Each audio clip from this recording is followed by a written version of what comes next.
اهلا وسهلا بحضراتكم. انا دكتور احمد مصري، استشاري جراحه المناظير والسمنه.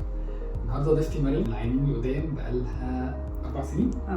4 سنين ما شاء الله.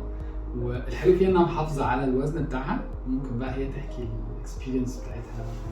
مساء الخير. انا مريم. انا عملت العمليه من 4 سنين مع دكتور احمد. انا كنت متوتره جدا قبل ما اعمل العمليه، بس انا بصراحه اخدت احسن قرار غير حياتي. دكتور احمد من اشطر الدكاتره، هو اشطر دكتور والوايد. انا بجد نزلت من 100 كيلو لحد تقريبا 62 كيلو، محافظه على وزني لحد النهارده. لو عايزه اخس اكتر من كده هخس، بس انا بقنعها انها كفايه كده، عشان كده حلو جدا. فبقنعها انها ما تخسش هي مع حد جاي يعمل عمليه.